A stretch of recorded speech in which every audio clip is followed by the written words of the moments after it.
Welcome home. Loved it. Here was my thought about plane design. I had an idea about plane design. Because when you're on the jumbo jet, you're all packed in very tightly left, right. Did I talk about this on the last podcast? I don't think I did. You're all packed in real tight left, right? And there's like baggage. All right, this was my big thought about plane design. Because you're all packed in like sardines left to right. You're real close, unless you're in the fancy part of the plane down front. You're all packed in real tight together. And then you got the baggage above you. And then, oh, no, he is going. Go. Yes. All right, so here's my thought about, plane design. Okay, interior design on planes. I got no plans for the exterior design of planes. They seem like they're doing a pretty good. I'm going to wind this up a little bit. It's a bit chilly. All right, so when you're on a plane, you're packed in real tight left to right. You're 1, 2, 3, 4. You're all there. We're all sardines. And then above you, you got the baggage compartment. And in the middle, though, you have all this space. You have all this up and down space on the plane. So my thought is, here's the other thing as well. Let me start this again. I feel real passionate about wanting to get this one out. This is the real. I know how to say this is a real. Okay, this is my big insight on interior design for planes. What are two big problems when you're flying on a commercial airline? Number one, you have to sit up unpleasantly. You just want to lie down the whole time. And unless you pay a couple $100,000, they don't let you down the front of the plane where the beds are. Here is my idea. I'm going to go down. I'm going to go right down. Okay, here's my idea for interior design on planes. Hammocks. How good would it be to have hammocks on planes? At the moment, there's all this vertical space going missing on the plane. You got forwards, backwards. Excuse me. When you're on a plane, you're too densely packed in. It's all... who even cares? I care. Why can't we have hammocks on planes? That's maybe a more immediate way to talk about it. Why can't planes have hammocks on them? When you look at the boats in the old days, the sleeping quarters, it was all hammocks, right? So you all just got to lie down in a lovely hammock. You get on a plane today, you're all sitting up like this. You're all packed in like sardines on the left-right axis and the forward-back axis. Axis. But you know what they don't have? The up-down axis. There's all this space. There's all this vertical space available on the plane that I think if we just had a series of hammocks in a row, that would be more comfortable. Everybody could lie down. That would be nice. But James, what about when there's turbulence and you bounce up and down and the person on the top hammock or the bottom hammock, they collide with the roof or the floor and they explode? Well, I've got some thoughts on that too. You just limit the elasticity of the hammock so that it has some give in it, but it never can get to the top or the bottom, or the left or the right. There must be a way. I mean, I assume there's less turbulence on planes than there used to be on boats. The turbulence on a boat always seems worse to me than the turbulence on a plane. Huh? Excuse me. The flight over gave me an idea. I've had a few ideas about how to fix. All right. I know this is the James Forbes McCann Catamaran Plan. We're trying to get a boat. So say we have all this money and I buy a boat. And it's like, well, what do we do with the pod after that? We fix aviation. After we fixed me not being on the sea, we fix everybody else being in the sky. Here's my idea for a new airline. You know, they got first class. You know, they got economy class. This plane is for the middle class. What you do is you take business class style seating and you just have no economy and it's just business all the way to the back of the plane. And then the price point will be somewhere between business and economy, but everybody's enjoying the business life, you know? So maybe like our flight this morning might have been $200. The business flight, I think it was like $600. But what if for $350? Now, I would still go on the economy at that point. I'm not so, but I know people who for not that much more money, but for a much more beautiful experience, would cough up the extra dough. And then there'd be fewer people on the plane. There'd be less of a rush to get on and off the plane. You could take more stuff with you. You could be fatter. There'd be more room for the meals because there wouldn't be so many meals.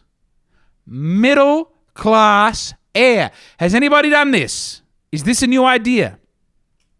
Obviously, there are some speed bumps towards, we might hit some turbulence on the way to this idea. Number one, starting up your own airline. Don't imagine that's cheap.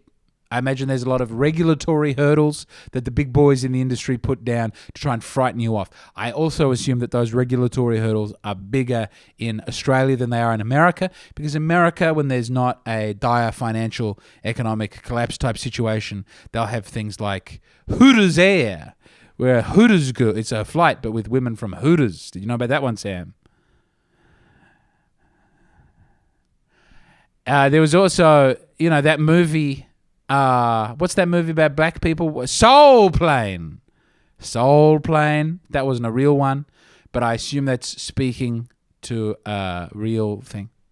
Mostly what I'm thinking of here is Hooters Air. If Hooters can have its own airline, maybe we could too.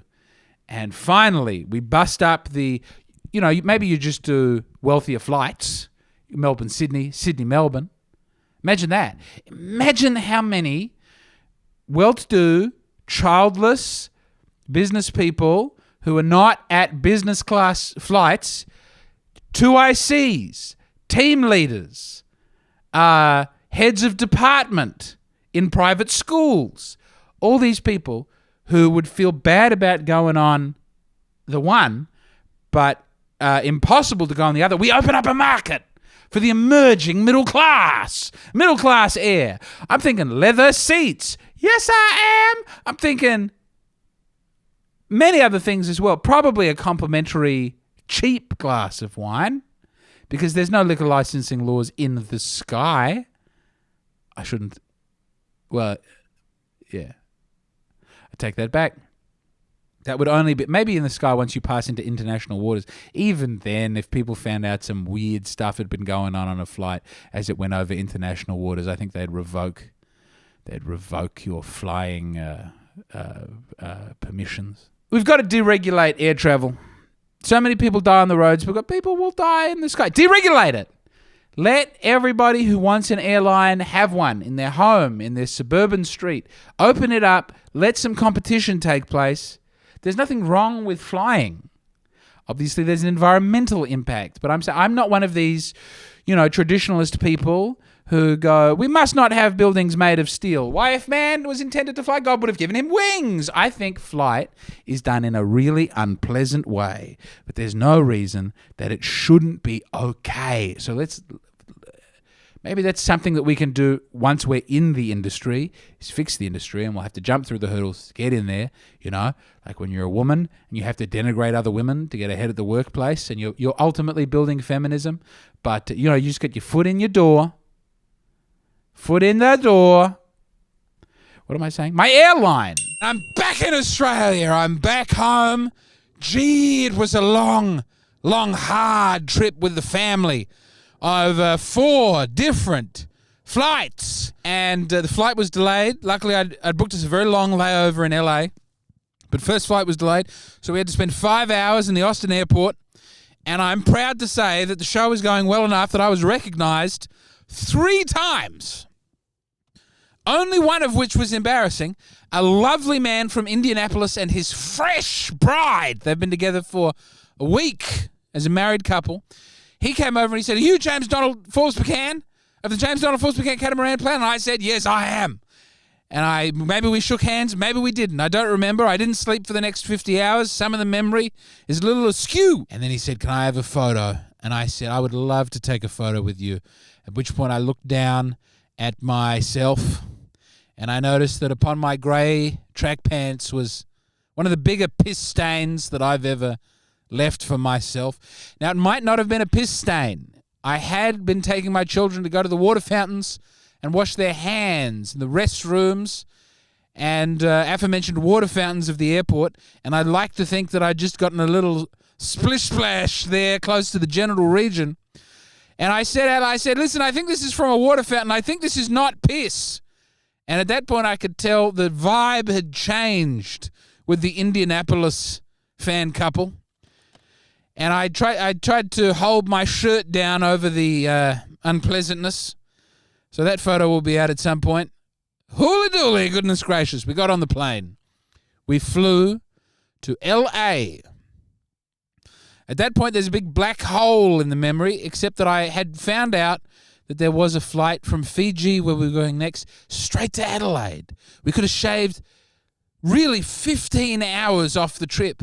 And I didn't beg, but I did. I grabbed the child who at that point was being the cutest and the most well-behaved, and I put them on my shoulders while I asked, please, if we could change it to a flight from Fiji to Adelaide instead of Fiji to Sydney with a later flight to Adelaide. They wouldn't do it. Yet another stain against the reputation of Fiji Air, my arch nemesis. Nemesis, excuse me. Still fairly jet-lagged. We got into... I was so tired by this point. When I went to the airport restroom, I saw a sign that said, are you the victim of human trafficking? And so fatigued was I that I stood there for about 30 seconds seriously questioning if I was the victim of human trafficking. Not in an Estonian woman in a van sense, but in a more vague, general, existential. And I thought, no, I have free will. I'm here because I want to be here. I was in such a bad mood. I watched Ocean's 11 and I didn't like it. And you have to be in a pretty bad mood for that to be the case, let me tell you.